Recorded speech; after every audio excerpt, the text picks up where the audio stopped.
भाजपा ये चाहती है कि देश के अंदर जो सनातन धर्म को मानने वाले लोग हैं, वो धार्मिक रूप से इकट्ठा होकर बीजेपी को वोट करें और उसके लिए ज़रूरी हो जाता है कि एक नफ़रत की आग हिंदू मुसलमान के बीच में पैदा की जाए। मुसलमानों से ये हमें बचाएँगे या मुसलमानों से हमें खतरा पैदा हो गया है, तो वो उस तरफ ध्यान नहीं देते जो चीज़ें देश की तरक्की के लिए है। देश को अमन-चैन कायम करने में और कितनी बड़ी-बड़ी उसमें किलिंग्स हुई। इंदिरा गांधी जी जो कि इस देश की सबसे अच्छी प्रधानमंत्री मानी जाती हैं, उनका जीवन उसमें गया, जनरल वैद्य उसमें गए और भी बड़े-बड़े लोगों की उन्होंने हत्या उसमें की। नमस्कार, मैं हूँ चांदनी कुरैशी और आप देख रहे हैं तक। हमारे साथ रुड़की से राजपा संयोजक शेर सिंह राणा मौजूद हैं। हाल ही में उन्होंने हरियाणा में एक बयान जारी किया है जिसमें उन्होंने कहा है कि बीजेपी सभी जातियों के पूर्वजों को आइडियल बनाकर मुसलमानों से लड़वा रही है। तो क्यों उन्होंने ऐसा बयान दिया, जानेंगे हम शेर सिंह राणा से। बहुत बहुत धन्यवाद आपका तक से जुड़ने के लिए। पूरा मामला आप बताइए। देखिए, भाजपा ये चाहती है कि देश के अंदर जो सनातन धर्म को मानने वाले लोग हैं, वो धार्मिक रूप से इकट्ठा होकर बीजेपी को वोट करें और उसके लिए ज़रूरी हो जाता है कि एक नफ़रत की आग हिंदू मुसलमान के बीच में पैदा की जाए। तो पहले ये लोग जो है हिंदू मुसलमान के दंगे कराते थे और ये चीज़ इन्होंने एक षड्यंत्र के तहत जो है बहुत पहले से इसके लिए शुरुआत करी। मेरा ऐसा मानना है कि पहले धर्म के खिलाफ होकर इन्होंने काम किया। अब क्या है कि जाति को जाति से लड़ा रहे हैं। जैसे कि अभी पिछले कुछ दिनों से देखने में आ रहा है कि जो क्षत्रिय समाज है उसकी गुर्जर भाइयों से जो है क्षत्रिय सम्राट मिहिर भोज को लेकर एक द्वंद टाइप का चल रहा है और इसके पीछे जो जड़ है वो जड़ है बीजेपी और एक आरएसएस की स्ट्रैटेजी।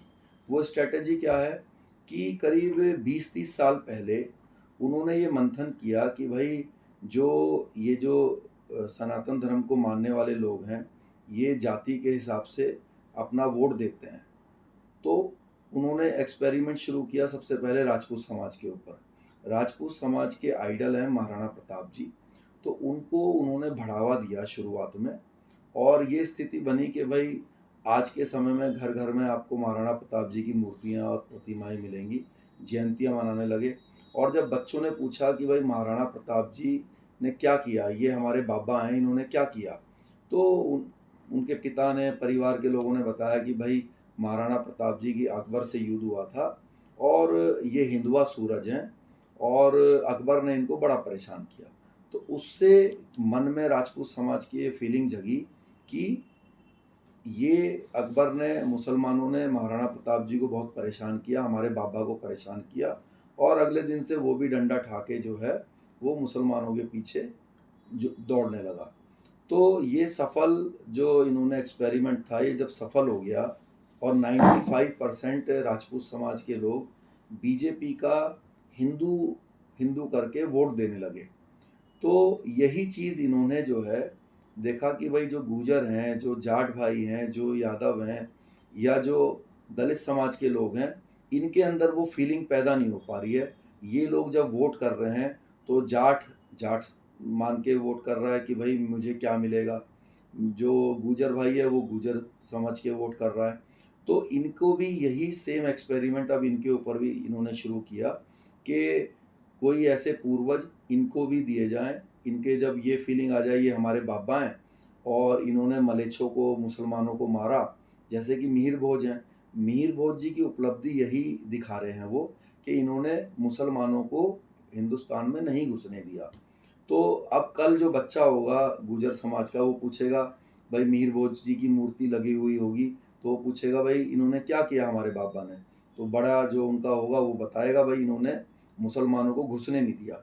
तो अगले दिन से वो भी डंडा उठा के मुसलमानों के पीछे दौड़ेगा और बीजेपी का कट्टर वोट बैंक बन जाएगा, क्योंकि इसके पीछे एक सिंपल सी एक साइकोलॉजी है कि जैसे आप मान लीजिए 2 दोस्त हैं, बचपन से 25 साल 30 साल की उनकी दोस्ती है, लेकिन उनको 30 साल के बाद कभी कोई ये बताए कि भाई तेरे बाबा ने इसके बाबा को जो है थप्पड़ मार दिया था, घूंसे मार दिए थे, बेइज्जत कर दिया था। तो अगर ये बात उनकी 30 साल की दोस्ती में कभी पता चले बाद में, तो उस दिन से उनके मन में थोड़ी खटास पैदा हो जाएगी। तो ऐसे ही जब जब तक गुर्जर भाइयों को या राजपूतों को नहीं मालूम कि भाई मुसलमानों से क्या हमारी प्रॉब्लम थी या क्या हुई, तब तक तो दोस्ती चलती है और वो सही से अच्छे से रहते हैं। लेकिन जानबूझ के जब वो चीज़ उजागर की जाती है और उसमें एक प्रोपेगेंडा भी डाल दिया जाता है, क्योंकि हम महाराणा प्रताप जी के जब जीवन को देखते हैं, तो बीजेपी आरएसएस ने उनको हिंदुआ सूरज बनाया। लेकिन क्या असलियत में महाराणा प्रताप जी हिंदुआ सूरज हैं? महाराणा प्रताप जी के खुद के सेनापति हकीम खान सूर थे, जो कि शहीद हुए महाराणा प्रताप जी के लिए। और अगर वो हिंदुओं की लड़ाई लड़ रहे होते महाराणा प्रताप जी, तो क्या हकीम खान उनके सेनापति होते और उनके लिए शहीद होते? वो स्वाभिमान के प्रतीक हैं। महाराणा प्रताप इस धरती के स्वाभिमान के प्रतीक हैं। उन्होंने अकबर को ये एहसास कराया कि हम स्वाभिमानी लोग हैं और भारतीय लोग, और जब तक हमारा झंडा किसी के सामने नहीं झुकेगा। लेकिन बीजेपी ने उनको हिंदुआ सूरज दिखा के और राजपूतों को ठग लिया, और राजपूत 95% वोट के रूप में उनको देता रहा। आज हम ये कह रहे हैं कि हम जो धर्म है हमारा, जो सनातन धर्म है, उस पर हमें गर्व है। लेकिन उसका ये मतलब नहीं है कि हम, अगर बीजेपी को शंकराचार्य जी को ये काम सौंपना चाहिए जो धार्मिक काम है। वो एक पॉलिटिकल पार्टी है। पॉलिटिकल पार्टी को वोट लेने के लिए जो जिस चीज़ के लिए वो सत्ता पे बैठे हैं, वो काम दिखाने की ज़रूरत है। ये नहीं है, वो चाहती क्या है कि हिंदू बनकर हम मुसलमानों के खिलाफ वोट दें, और वो इसीलिए बार बार हिंदुओं को डर दिखाती है। अभी आपने देखा नूह में दंगे हुए, तो जब नूह में दंगे हुए तो अब जो भी ये बहुत सारी जो ये संगठन बने हुए हैं हिंदुओं के, तो वो क्या बोल रहे हैं, भाई राजपूतों तुमने चूड़ियाँ पहन ली क्या, गुजरों जाठो तुमने चूड़ियाँ पहन ली क्या? अरे भाई, हम सनातन धर्म के हैं, लेकिन इसलिए नहीं है कि बेवजह मुसलमानों को मारेंगे या आप दंगा करा दोगे ज़बरदस्ती। अगर लोकतंत्र के अंदर अगर कोई लॉ एंड ऑर्डर में गड़बड़ हुई है, तो लोकतंत्र का जो राजा है मुख्यमंत्री, ये उसका काम है कि वो कानून की रक्षा करते हुए अगर किसी ने गलत किया है तो उसके रोकथाम करे। लेकिन आज का लोकतंत्र का राजा क्या बोल रहा है कि मैं तो सबकी सुरक्षा नहीं कर सकता। और पहले क्या होता था? पहले ये होता था कि जब पब्लिक को कोई समस्या होती थी, तो लोग राजा के पास जाते थे और राजा कहता था आप यहाँ बैठो, और वो अपनी सेना लेकर जाता था। तो यानी कि बीजेपी क्या चाह रही है कि लोकतंत्र में जो आम पब्लिक है, मैं बजरंग दल और विश्व हिंदू परिषद और जितने भी ऐसे संगठन हैं, मैं अपने उन भाइयों से पूछना चाहता हूँ, लोकतंत्र के अंदर क्या आप तलवार लेकर, लाठी लेकर, बंदूक लेकर अगर आप मुस्लिम भाइयों को मारने के लिए जाएंगे, तो क्या जिस सरकार आपको जो ये उकसा रही है, क्या आप कानून के फंदे से बच जाएंगे? आप बताइए। अगर हमारे धर्म पर कोई खतरा है, तो क्या ये जो सरकार है, ये क्या नपुंसक है? ये इतनी डरपोक कायर है कि ये आपको जो है उनसे नहीं बचा सकती? अगर आपको ऐसा लगता है कि मुस्लिम भाई जो है वो गलत कर रहे हैं, तो सरकार का क्या काम है? और मैं आपसे शेर सिंह राणा, एक क्षत्रिय, आपसे वादा करता हूँ कि अगर इन डरपोक और कायर लोगों से आपकी रक्षा, आपकी सुरक्षा नहीं हो रही है, तो आप राजपा को सत्ता में लाइए। कोई भी हिंदू ये नहीं कहेगा जीवन में कि हमें मुसलमानों से खतरा है या हिंदू खतरे में है। और मैं अपने मुसलमान भाइयों से भी ये वादा करता हूँ कि कोई भी ये जो जितनी भी ये सेनाएं और ये दल बने हुए हैं, आपको बेवजह कोई धार्मिक रूप से परेशान नहीं करेगा, आपके जीवन में कोई ज़बरदस्ती दखलंदाजी नहीं करेगा। क्योंकि हमारा मकसद ये है कि देश तरक्की करे। देश तरक्की ऐसे करेगा कि जब क्षत्रिय अपने मुद्दों पर वोट देगा। और हम वही कह रहे हैं कि हम क्षत्रिय हैं, सनातन धर्म हम अपने घर में पूजा पाठ करते हैं, हमें गर्व है। लेकिन उसका ये मतलब थोड़ी ना है कि भाई मैं उसके लिए वोट दूंगा। मैं वोट दूंगा कि देश की तरक्की हो रही है या नहीं हो रही है। जो हमारी जो रसोई घर है उसमें टमाटर का क्या भाव है और आलू का क्या भाव है। कई हिंदू संगठन बोलते हैं कि आप लोग टमाटर और उसमें ही लगे हुए हैं। अरे भाई, सरकार का यही काम है। सरकार का ये काम नहीं है कि जो है मतलब आपको अगर ये असुरक्षा लगती है कि मतलब धार्मिक रूप से मुसलमान बहुत जनसंख्या बढ़ रही है, तो आप थोड़ी ना उसको रोक सकते हैं। सरकार उसमें कोई कानून बनाएगी, उसको रोकेगी। अगर मान लीजिए ये प्रॉब्लम लगती भी है, ऐसा थोड़ी ना कि बजरंग दल का व्यक्ति जिस दिन दंगे हुए नूह में, मेरे पास यमुनानगर से हरियाणा से फ़ोन आया। उसने कहा कि हम लोग कुछ लोग भैया वहाँ जा रहे हैं। मैंने कहा किस लिए जा रहे हो? कह रहे कि वहाँ पे दंगे हो गए। तो मैंने कहा कि भाई तो क्या तू पुलिस इंस्पेक्टर लग रहा है जो तू वहाँ जा रहा है?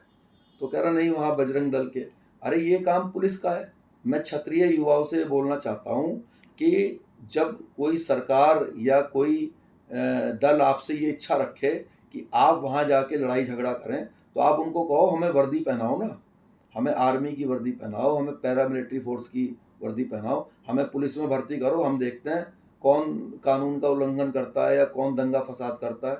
जो भी दंगा करेगा उसको जो है लाठी मार मार के सही कर देंगे एज ए पुलिस ऑफिसर। लेकिन आम आदमी के रूप में अगर आपने लाठी चलाई तो यही लोग आपको जेल में डालेंगे, यही लोग परेशान करेंगे। नूह में बेचारे जो बेकसूर लोग थे वो उसके जो है उनकी बेचारों की मृत्यु हो गई और कुछ लोगों ने लफंगागिरी करके जो है माहौल वहाँ पे खराब किया। और मुझे तो ये भी शक है, आपको मालूम है कि कुछ समय से हमारे गुर्जर और राजपूत भाइयों में सम्राट मिहिर भोज को लेकर थोड़ी सी क्लैश चल रहा है। तो हरियाणा में वो बहुत बड़ा मुद्दा बन गया क्योंकि हरियाणा सरकार ने 19 तारीख को हम लोगों के ऊपर लाठीचार्ज किया, हमारे बुजुर्गों के ऊपर जो है आंसू गैस के गोले छोड़े। तो उसके बाद ही हरियाणा में एक बहिष्कार की मुहिम चल रही थी क्षत्रिय समाज की तरफ से। तो मुझे ऐसा लगता है क्योंकि जो फरीदाबाद लोकसभा है वहाँ के सांसद जो कृष्ण पाल गुर्जर हैं वो गुर्जर समाज से हैं। तो मुझे ऐसा लगता है कि इसके पीछे षड्यंत्र भी हो सकता है कि उनको ऐसा लग रहा हो बीजेपी को कि भाई यहाँ पे फरीदाबाद में तो सिर्फ राजपूत वोट की वजह से ही बीजेपी जीतती है और अगर ये अलग हट गए जो राजपूत वोट है फरीदाबाद में तो वो सांसद की सीट जो है हार जाएंगे। तो मुझे ऐसा भी लगता है कि ये षड्यंत्र हो जो वहाँ के जो राजनीति करने वाले लोग हैं जिससे कि गुर्जर और ये सब लोग जो है सिर्फ धर्म के नाम पे इनको वोट दे दें, दंगे के नाम पे इनको वोट दे दें। तो अब इनके बहकावे में कोई समाज आने वाला नहीं है और इसको ये जो दंगा पार्टी है अब लोग समझ गए हैं कि ये जाति और धर्म में दंगा करा के सत्ता में आना चाहते हैं। लेकिन इस बार वोट डलेगी काम पर। अगर आप देश के लिए प्रदेश के लिए कोई काम किए हैं तो आप सत्ता में रिपीट करेंगे, वरना तो नहीं करेंगे। तो शेर सिंह जी जो ये सांप्रदायिक माहौल दंगों का बनाया जा रहा है इसके पीछे क्या आपको राजनीति लगती है? क्यों ऐसा माहौल बनाया जा रहा है? क्या इससे वोट बैंक मजबूत होगा किसी एक पार्टी का? इसके बारे में आप क्या कहेंगे? देखिए ये तो मैंने आपसे पहले ही बता दिया कि ये एक षड्यंत्र है। षड्यंत्र कैसे है कि जब 1000 लोग 10,000 लोग कोई यात्रा को लेकर जाते हैं, कोई धार्मिक आयोजन होता है, चाहे वो हिंदू की तरफ से हो चाहे वो मुस्लिम की तरफ से हो, तो उसमें 99.9% लोग अच्छे लोग होते हैं और धार्मिक कारणों से ही वहाँ पे जाते भी हैं। लेकिन जो कुछ एक दो खुराफाती लोग होते हैं जो कि जान के उस माहौल को खराब कर देते हैं, जो कि षड्यंत्रकारी होते हैं।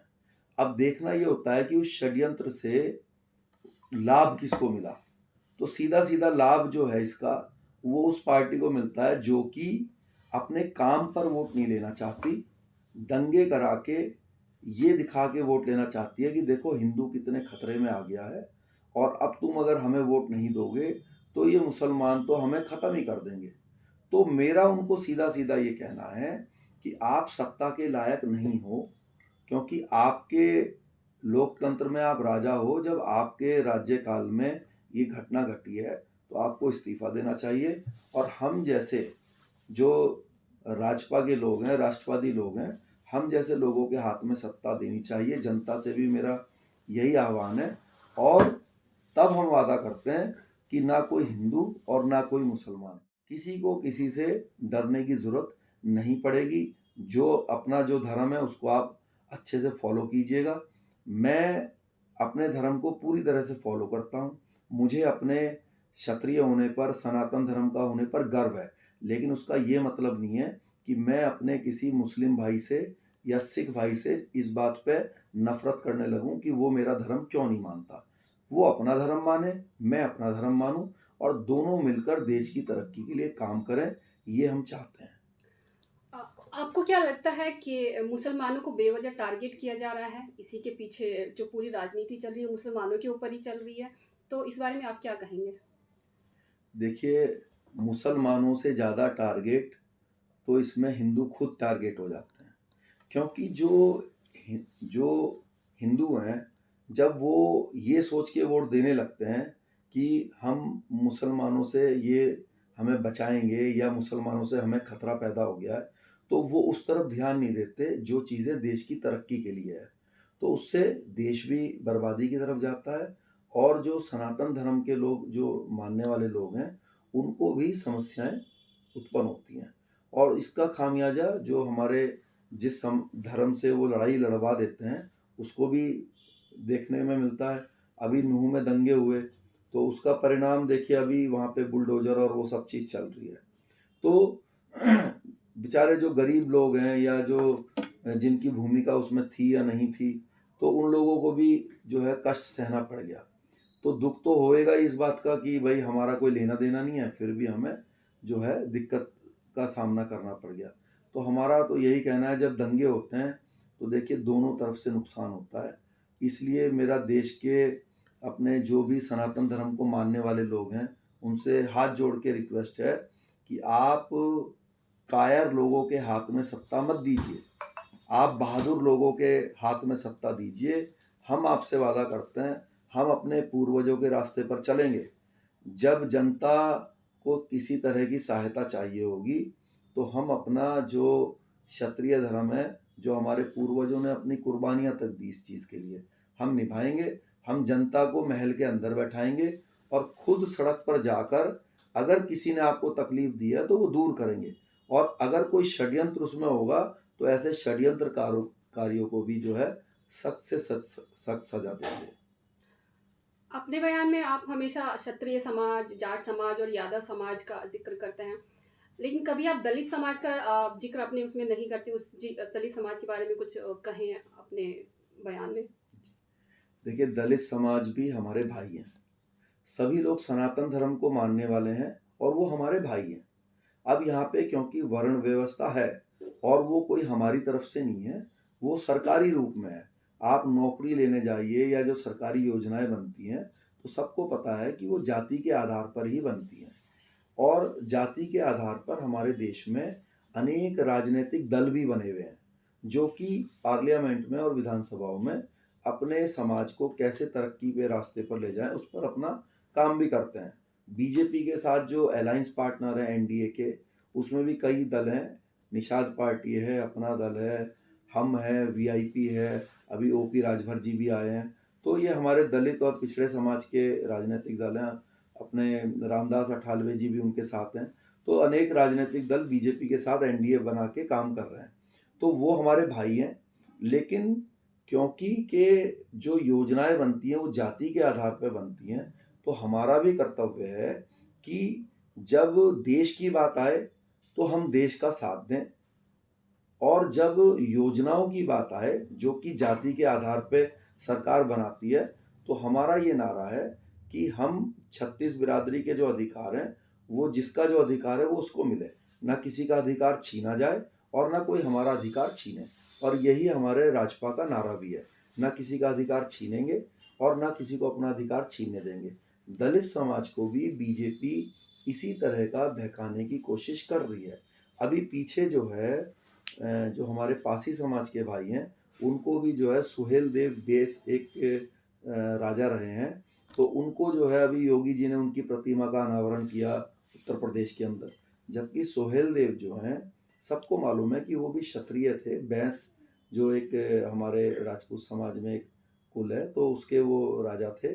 लेकिन क्योंकि उन्होंने भी मुसलमानों से युद्ध लड़ा था, तो उनके अंदर भी वही भावना डालने का प्रयास है कि देखो भाई, आप लोगों के पूर्वज को इन मुसलमानों ने कितना परेशान किया, जिससे कि वो भी अगले दिन हिंदू बन के वोट देने लग जाएं।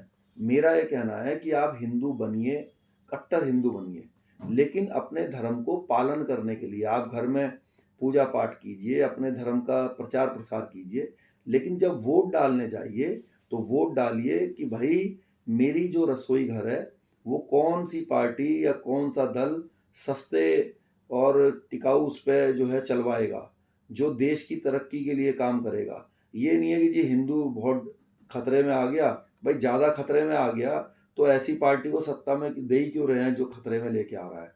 हम हैं ना खतरे से बाहर निकालने वाले। दलितों की आपने बात की है कि भाई है, लेकिन सवर्णों और दलितों में हमेशा नफरत का एक माहौल रहता है, उसके बारे में आप क्या कहेंगे? देखिए, नफ़रत का जो माहौल है वो भी राजनीतिक दल ही उत्पन्न करते हैं, क्योंकि नफ़रत का कोई ज़रूरत ही नहीं है। जब संविधान के अंदर देश संविधान से चलेगा, अब लोकतंत्र है, जब देश संविधान से चलेगा, यही बात मैं राजपूत समाज के युवाओं को समझाता हूँ कि अब लोकतंत्र है, संविधान से चलेगा। जो पुलिस वाला है वो लॉ एंड ऑर्डर का पालन करवाएगा लोगों से। अब वो राजतंत्र नहीं है कि आप अपनी तलवार उठा के जो है जबरदस्ती बॉर्डर पे जाके खड़े हो जाओ कि जी देश की रक्षा मैं करूँगा। अब तो जो सेना में भर्ती होगा वो जाएगा। तो लॉ एंड ऑर्डर या संविधान से जब देश चलेगा तो जो जिसका अधिकार है, जो हमारे एससी समाज के भाइयों का अधिकार है वो उनको मिले, हमें कोई भी दिक्कत नहीं है। लेकिन जो जो स्वर्ण जाति है उनके भी अधिकार सुरक्षित लें, रखे जाए, ये इसके लिए हम काम कर रहे हैं। अभी मैंने एक मुद्दा उठाया था, यूपी में उत्तर प्रदेश में पुलिस में भर्ती है, तो योगी जी ने जो स्वर्ण जाति के बच्चे हैं उनकी जो उम्र है, एज है, वो 23 साल कर दी है, 18 साल से 23 साल। और जो एससी एसटी और ओबीसी के बच्चे हैं उनकी शायद 28 साल है। तो मैंने कहा कि भाई जो जनरल के बच्चे हैं, राजपूत ब्राह्मणों के बच्चे हैं, उनकी उम्र भी 28 साल कर दी जाए। तो मैं आपसे ये जानना चाहता हूँ कि अगर जनरल के बच्चों की उम्र 23 साल से 28 साल कर दी, तो जो एससी समाज के या ओबीसी समाज के भाई हैं उससे उनके ऊपर तो कोई फर्क नहीं पड़ रहा। तो हम ये कह रहे हैं कि आप हमारे भाई हैं, हम तो उन मुद्दों को कर रहे हैं जिससे हमारे एससी ओबीसी या किसी वर्ग के जीवन में कोई, हम उनके कानून में या उसमें कोई छेड़छाड़ ना करें। और जो स्वर्णों के लिए इन्होंने जबरदस्ती परेशान करने के लिए जो कानून बनाए हैं उनसे हमारा जो है छुटकारा मिल जाए, हमारा बस यही कहना है। तो हम लोग जो है इस पर काम भी कर रहे हैं और दलित समाज के जो भी मुद्दे हैं वो भी हम उठाते हैं अगर वो जायज़ होते हैं तो। पहले से ही मतलब उसमें कोई चीज़ बनी हुई है या कोई अपनी इच्छा से अपनी संपत्ति पे कोई धार्मिक की चीज़ बनाना चाहता है तो वो स्वतंत्र है। लेकिन अगर कोई षड्यंत्र है तो ये सरकार का काम है कि देश के खिलाफ किसी तरह का कोई षड्यंत्र ना होने पाए। देखिए, जो हमारे भारत के जो मुसलमान भाई हैं, मैं आपको एक बात बता देता हूँ, वो लोग देशभक्त हैं, उनकी गलत तरीके से छवि कभी-कभी बनाई जाती है और ये बात मैं आपको उदाहरण से दे सकता हूँ। देखिए, आपने देखा होगा कि सन 80 के समय पे जो हमारे सिख भाई हैं, वो जो है थोड़ा-सा एक टेररिज़्म लाइन में चले गए थे, जब जो गोल्डन टेम्पल है उस पर एक घटना घट गई थी। तो जब वो घटना घट गई तो हमारे देश में आप मान लीजिए पूरे भारत के अंदर मुश्किल से 1% की आबादी है और जब 1% सिख भाइयों ने हथियार उठाए उस समय, तो कम से कम 20-25 साल लगे देश को अमन चैन कायम करने में। और कितनी बड़ी-बड़ी उसमें किलिंग्स हुई। इंदिरा गांधी जी जो कि इस देश की सबसे अच्छी प्रधानमंत्री मानी जाती हैं, उनका जीवन उसमें गया, जनरल वैद्य उसमें गए और भी बड़े-बड़े लोगों की उन्होंने हत्या उसमें की। तो 1% जो आबादी है सिख समाज की, उन्होंने उनको भी सही रास्ते पर समझाने के लिए 20-25 साल लग गया और बहुत सारे लोग मारे गए। जिस मुसलमान भाइयों की आबादी कम से कम भी 20% है, अगर वो भी इस तरह की लाइन पर चला गया देश के खिलाफ, तो हर समझदार व्यक्ति को ये सोचना चाहिए, क्या देश कंट्रोल में आ सकता है? नहीं आ सकता। इसीलिए मैं कहता हूँ कि जो मुसलमान हैं, वो इस देश के अच्छे नागरिक हैं। हमें धर्म की आपस में लड़ाई नहीं लड़नी चाहिए ज़बरदस्ती की। हाँ, अगर कोई गलत कर रहा है, मैं आपसे वादा करता हूँ, अगर कोई उनमें से कोई गलत हरकत कर रहा है, सारा समाज तो या सारा धर्म किसी का खराब नहीं होता। अगर कोई व्यक्ति गलत कर रहा है, क्योंकि देखिए आज आप, मैं हर हिंदू भाई से बोलना चाहता हूँ कि आप कितनी भी नफ़रत या कितनी भी चिढ़ किसी दूसरे धर्म से रख लीजिए, लेकिन प्रैक्टिकली आप सोचिए, क्या हम 30 करोड़ मुसलमानों को समुंदर में ले जाके फेंक सकते हैं? अगर नहीं फेंक सकते, तो यानी कि हमें उनके साथ जीना है। तो जब जीना है, तो हम ऐसा माहौल बनाएँ कि हमारा जो देश है, जो राष्ट्र है, वो तरक्की के रास्ते पर चले, तो वो हम उनको साथ में लेकर ही तरक्की के रास्ते पे जा सकते हैं। अदरवाइज़ तो आप, मैंने बता दिया उदाहरण देके कि 20 साल तक जो है, जो 1% आबादी है, उसको भी सँभालने में कितने मुसीबतें आ गई थी। और दूसरा देश पाकिस्तान और या दूसरे जो देश हैं, जो चाहते हैं कि यहाँ पर हिंदू मुसलमान के दंगे हों, यहाँ पे का माहौल ख़राब हो। अभी आप बताइए, गुड़गाँव में उस नूह दंगे के बाद मस्जिद में और उसमें आग लगा दी गई। सारी दुनिया जानती है कि गुड़गाँव में सभी इंटरनेशनल मल्टीनेशनल कंपनीज़ के जो है वो ऑफिसेज़ हैं। पाकिस्तान में आज कोई व्यापार करने के लिए क्यों तैयार नहीं है? क्योंकि वहाँ पर जो मल्टीनेशनल कंपनी के मालिक हैं, वो डरते हैं कि हमारे जो लगाए हुए एसेट्स हैं, वो वहाँ सेफ नहीं है, कभी भी वहाँ बम फट सकता है, कभी भी दंगे हो सकते हैं। तो ऐसी ही क्या आप गुड़गाँव जैसी शहर की भी क्या ये इमेज बनाना चाहते हैं कि जो है वहाँ पे मल्टीनेशनल कंपनियां आके डरने लग जाएं कि यार यहाँ फैक्ट्री कैसे लगाएं या यहाँ ऑफिस कैसे खोलें, कभी दंगा हो सकता है। तो मैं तो यही बात कहूँगा अपने सनातन धर्म के भाइयों से भी और मुस्लिम भाइयों से भी, जब आपने एक साथ रहना है, तो फिर जब एक साथ रहना है तो देश की मजबूती के लिए काम कीजिए और इस षड्यंत्र को समझिए कि आपको लड़ाकर सिर्फ वोट बैंक तैयार किया जा रहा है। क्योंकि ये दुर्भाग्य है इस देश का कि ये जो राजनीतिक दल है, मेरे समझ में नहीं आता कि ये हिंदू बना के सिर्फ हमसे वोट लेना चाहता है। ये क्यों नहीं कहता कि भाई हिंदू बन के आप अपनी पूजा पाठ कीजिए अच्छे से, आप धार्मिक काम कीजिए। अगर कोई उसमें रुकावट डालता है तो सरकार उसको रोकेगी। अगर आपको लगता है कि यात्रा में मुसलमानों ने, नूह के मुसलमानों ने ज़बरदस्ती कोई प्रॉब्लम क्रिएट करी, तो लॉ एंड ऑर्डर है, जो पुलिस है वो जाके उनका इलाज करेगी और करना भी चाहिए। अगर मुसलमान भाइयों ने यात्रा में इसलिए विघन डाला होता कि ये हिंदू यात्रा है और हम हिंदुओं को अपना भगवान का नाम नहीं लेने देंगे, तो शेर सिंह राणा सबसे बड़ा विरोध करता मुसलमानों का। लेकिन आप सबको पता है कि ये एक षड्यंत्र है और इसमें जो है वहाँ के कृष्णपाल गुर्जर जो हैं, जो सांसद हैं, उनकी भी जांच होनी चाहिए। और जो लोग वहाँ पर जाने से, उस यात्रा में उनकी कोई भूमिका नहीं थी, लेकिन वो जाते हुए ये कह रहे थे कि तुम्हारा जीजा आ गया और तुम्हारे जीजा का जो है अपना सत्कार करो, ये करो, जो उल्टी सीधी बात कर रहे थे, जो एक दल के कार्यकर्ता थे। तो उनकी वजह से जब आप किसी को चैलेंज करेंगे तो नेचुरल बात है, माहौल ख़राब होएगा। तो ये दंगा इसलिए नहीं हुआ, ये तो यात्रा कई वर्षों से निकल रही थी, कई वर्षों से हर साल ये यात्रा निकलती थी।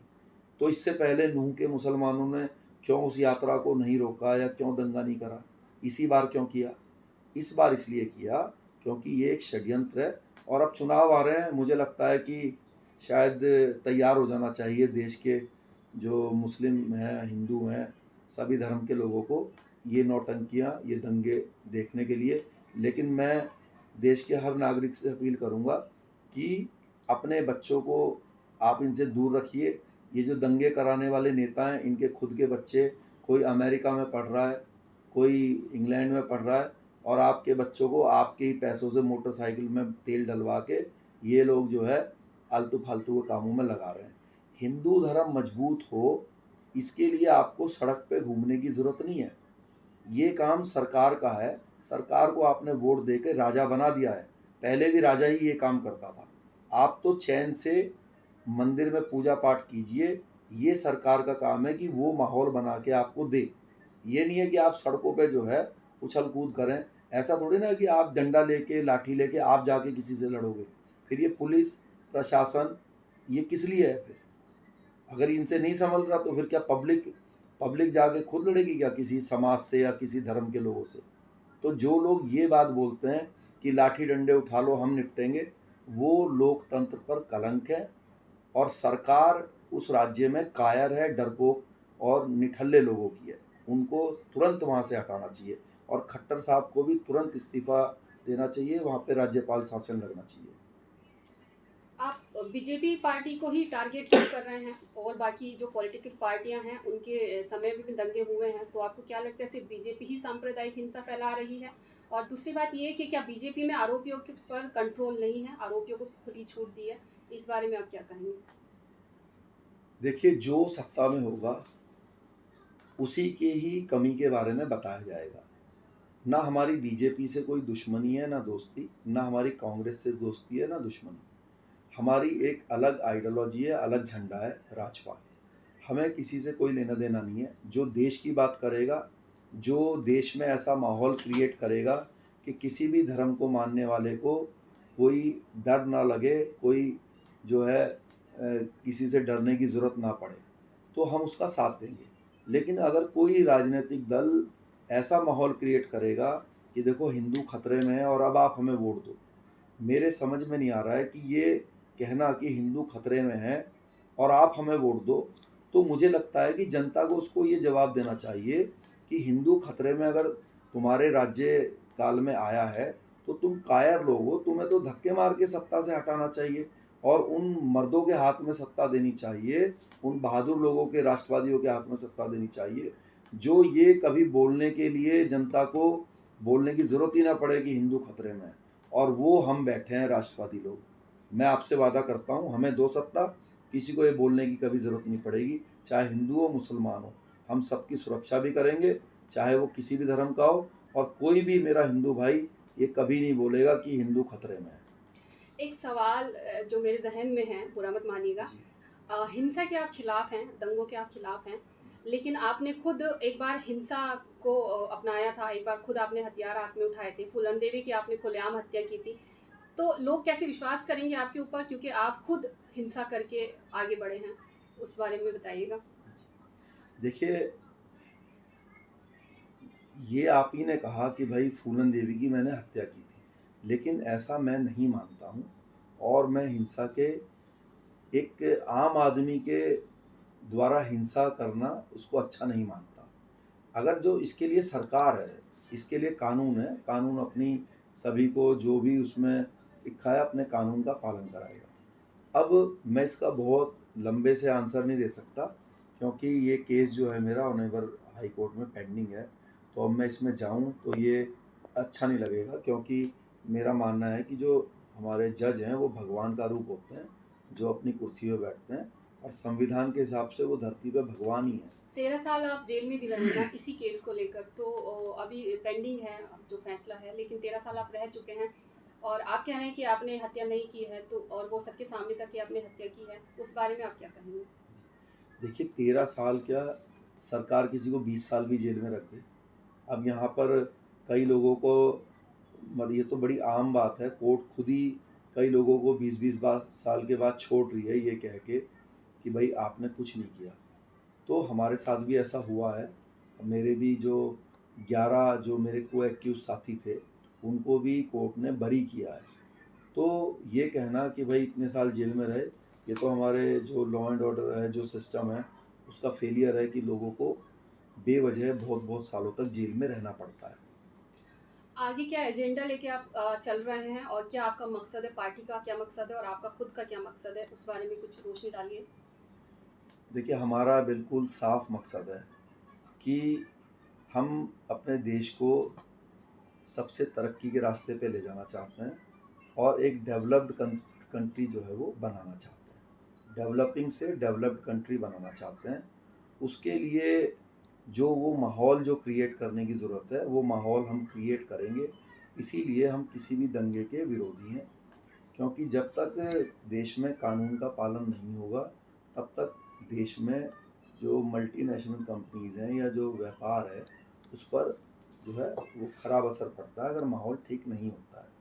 तो अगर हमारी राष्ट्रवादी जनलोक पार्टी की सरकार बनती है, जो मुझे विश्वास है कि हरियाणा में 2024 में हम लोग जो है सरकार बनाने जा रहे हैं, और जनता से मैं यही अपील करूँगा कि आपने सभी को एक-एक बार मौका दिया है, राष्ट्रवादी जनलोक पार्टी को भी आप मौका दीजिए। मेरा आपसे वादा है कि चाहे कोई किसी भी धर्म का हो, किसी भी जाति का हो, किसी के साथ भी अन्याय नहीं होगा, सबको अपने अधिकार मिलेंगे।